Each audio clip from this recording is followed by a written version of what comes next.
Pourquoi autant de parents, lorsqu'ils donnent naissance à un enfant, se retrouvent à gérer tout seul? Alors, si tu viens d'accoucher, si vous venez d'avoir un enfant, dans cette vidéo, je vais t'expliquer comment en fait t'organiser, planifier ton postpartum avant l'arrivée du bébé pour pour être plus sereine, pour que vous soyez plus reposé. Alors, la chose importante, c'est qu'il faut comprendre que quand un enfant arrive dans la famille, lorsque vous venez d'avoir un enfant, c'est important d'avoir un réseau de soutien à l'arrivée du bébé. Et pour avoir ce réseau de soutien-là, ça se planifie. Ce n'est pas lorsqu'on sort de l'hôpital qu'on commence à se poser la question comment je vais m'organiser pour avoir de l'aide. C'est quelque chose qui se planifie longtemps à l'avance, voire même un mois avant l'arrivée du bébé. Alors pourquoi c'est important? C'est important en fait parce que lorsque une maman va accoucher, la priorité numéro un dans les 30 à 40 premiers jours, c'est que la maman puisse se reposer. Un corps qui a porté 9 mois un bébé et qui a utilisé toute cette énergie corporelle pour accoucher le bébé a vraiment besoin de se restaurer. Et si la maman qui vient d'accoucher est au four et au moulin, juste après avoir accouché, il y a de fortes chances elle ne va pas récupérer de son accouchement et elle va accumuler et trimballer cette fatigue sur de longues semaines, de longs mois et des fois même des années. Alors c'est important de comprendre que d'abord, la priorité pour la mère, c'est de se reposer. Pourquoi aussi c'est important de planifier son postpartum, c'est que ça va éviter l'isolement parce que être isolé, être seul en tant que père, mère, à vous occuper de votre enfant, à parler à personne, à ne demander de l'aide à personne, bon, ça peut vous conduire plus facilement et plus rapidement à un épuisement. Et les études ont montré au fait que avoir un soutien, un bon réseau de soutien après l'accouchement réduit de 50% les chances de développer une dépression postpartum. Et sachez que c'est pas seulement la mère qui peut avoir une dépression postpartum, ça touche aussi les papas. Mais avoir un bon réseau avant d'accoucher, après avoir accouché, peut diminuer de 50% la chance de développer une dépression. Alors, pourquoi c'est important? C'est parce qu'un bébé demande de l'attention constante, surtout le premier mois ou les 3 premiers mois, l'attention est constante. Et si on ne sait pas déléguer, on sera constamment sollicité et on n'aura pas de temps de répit pour recharger les batteries. Alors, la première des choses pour bien planifier son réseau postpartum, bien planifier son postpartum et l'organiser, il faut identifier et mobiliser son réseau de soutien. Alors, quand on dit identifier, il faut savoir autour de moi qui peut m'aider. Et il faut aller chercher des gens en qui vous avez confiance en fonction de ce que vous voulez déléguer à la personne. Alors, une famille proche peut vous aider, les parents, les beaux-parents, un frère, une sœur sont des ressources précieuses que vous pouvez solliciter pour vous aider lorsque l'enfant va arriver. Les amis proches qui ont déjà eu des enfants et qui comprennent au fait le besoin du repos qu'un nouveau couple peut avoir. Les professionnels, et ça c'est quelque chose dont les gens ont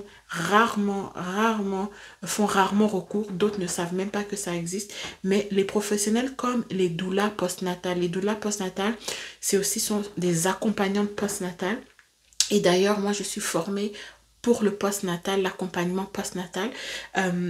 Les sages-femmes, les accompagnantes périnatales peuvent vraiment être une aide qu'on peut solliciter. Mais il faut encore savoir que ces personnes-là existent pour qu'on puisse aller chercher l'aide. Et les parents n'ont pas souvent ce réflexe d'aller chercher l'aide dans les secteurs où ils en ont besoin. Un exemple de ma propre vie, quand ma première est née, je prends souvent l'exemple de ma première parce que ça a été le premier enfant, mes premières expériences, les premières erreurs que j'ai fait. Et quand j'ai compris toutes les erreurs que j'ai fait, je n'ai pas du tout eu les mêmes enjeux, les mêmes problèmes avec les 3 autres enfants qui ont suivi. Mes postpartum se sont toujours très très bien passés et les enfants sont rentrés dans des cycles réguliers de sommeil normalement. Alors que la première, elle ne dormait pas. Elle ne dormait pas du tout. Et ça, c'était jusqu'à l'âge de 2 ans. Elle se réveillait chaque 3 heures par chaque nuit et toute la nuit. Et c'était très très fatigant pour nous. Donc on se relayait les soirées pour que chacun puisse au moins dormir 4 5 heures d'affilée.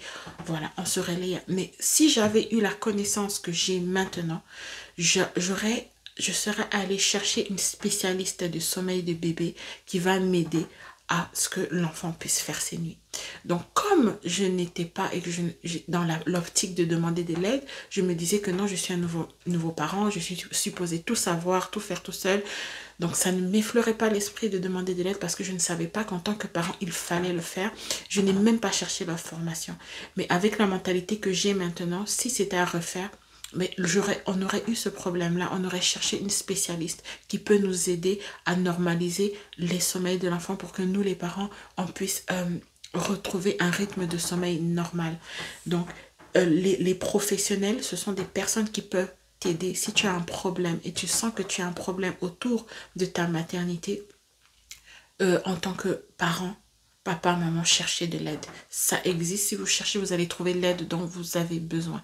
Il y a aussi les groupes de mamans qui sont d'une très grande aide. Parce que dans les groupes de mamans, ou bien les groupes de papa aussi, il y en a moins, mais ça existe, où vous allez parler des choses dont vous vivez et déjà vous allez normaliser votre expérience. Vous allez voir que ce que je vis, ben, une autre maman le vit aussi. Et puis elle va expliquer, ok, voilà comment moi j'ai surmonté tel défi. Voilà ce que moi j'ai fait quand les dents de mon enfant poussaient. Ça ne veut pas dire que ce sont des conseils médicaux et qu'il faut que vous ayez le faire, mais au moins ça va normaliser votre expérience. Vous allez comprendre que vous n'êtes pas le seul parent qui des fois ne savent pas, est-ce que quand il fait de la fièvre, est-ce que je dois l'amener à l'hôpital, quand il a ça, c'est quoi, et ainsi de suite. Et ça vous permet de sortir de l'isolement, de créer un réseau de soutien moral, et aussi c'est très très important.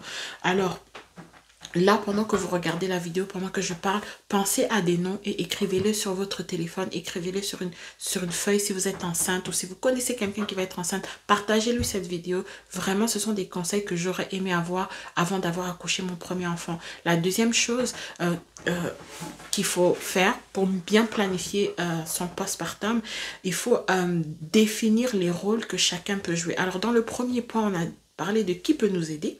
On a dit la famille, les proches, les amis proches, les professionnels de la santé, les groupes de mamans. Donc, on a identifié un réseau de soutien. Maintenant, qu'est-ce qu'on va déléguer à ce réseau de soutien? Alors, il y a les aides pratiques. Par exemple, la préparation des repas, la livraison des repas, faire les courses, aider avec le ménage. Ce sont des aides pratiques que vous pouvez déléguer. Alors, moi, je délègue en fonction du niveau de confiance. Par exemple, on va l'aborder dans le prochain point.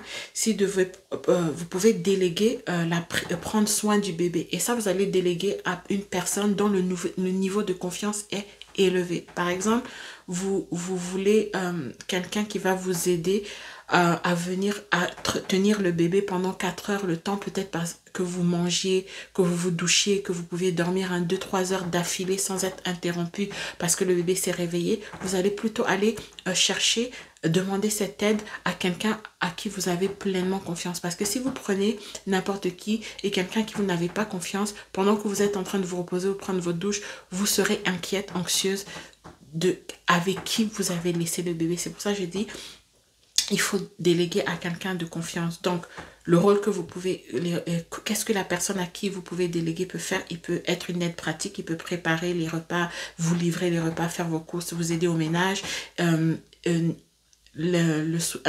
autre aide de soutien, ça peut être prendre soin du bébé 30 minutes, 1 heure, 4 heures pendant que vous faites autre chose ou que vous vous reposez, que vous allez à un rendez-vous médical par exemple.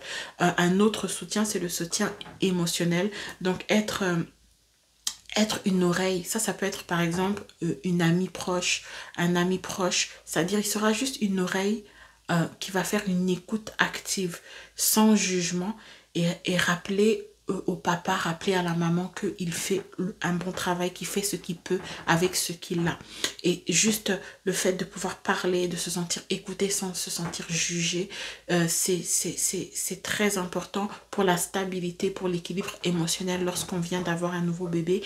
Et la dernière personne de soutien, qu'est-ce qu'elle peut faire?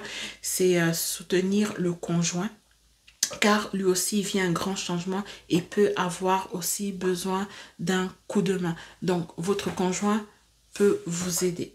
Voilà, il peut être aussi, il fait partie de votre réseau de soutien qui peut vous aider mais il faut que les attentes soient claires, que les demandes soient claires. Il ne faut pas assumer qu'il va savoir quoi faire. Lorsque vous amenez des gens dans votre réseau de soutien, vous êtes en train de déléguer des tâches. Et lorsqu'on délègue une tâche, il faut vraiment être clair sur ce qu'on s'attend, le résultat qu'on s'attend et comment est-ce qu'on veut que la chose soit faite. Si ces choses ne sont pas claires, vous pouvez avoir des résultats biaisés parce que vous n'avez pas bien expliqué à la personne que vous sollicitez, qu'est-ce qu'elle doit faire et ce à quoi vous vous attendez. Faites-le dans la douceur, faites-le dans l'amour. La plupart du temps, les gens sont très disposés à vouloir vous aider, sauf qu'ils ne savent pas vraiment comment. Alors que si vous planifiez que voilà, la première semaine, telle personne va faire mon ménage, telle personne va faire mes courses, et ainsi de suite, vous planifiez ça, et, bien ça et vous leur dites à l'avance, ils vont se faire un plaisir de venir vous aider, et vraiment, ça va vous soulager. Je me rappelle pour la naissance de mon fils, je me suis retrouvée presque seule. J'ai accouché puis mon mari devait partir en voyage et la personne qui devait venir, la sœur de mon mari qui devait venir nous aider, elle n'est arrivée que à 2 mois et demi, je crois, 3 mois ou 2 mois et demi de la naissance de mon enfant. Ce qui fait que j'ai accouché, je me suis retrouvée seule avec mes 2 aînés. Et puis le bébé qui venait de naître. Et je m'étais très bien préparée en ce qui concerne le ménage, les repas, en ce qui concerne comment je vais dormir et ainsi de suite. Et ça fait que, comme je savais que j'allais être seule, je me suis tellement bien préparée que ça a été un des postpartum les plus reposants. Et je me suis remis sur pied le plus rapidement que toutes les autres grossesses. Parce qu'au fait, par exemple, quand je déposais les enfants à la garderie et je dormais, quand le bébé dormait et le gros ménage avait été fait, la nourriture avait été faite, donc je réchauffais et ainsi de suite. Donc la dernière chose, il faut planifier les moments de repos.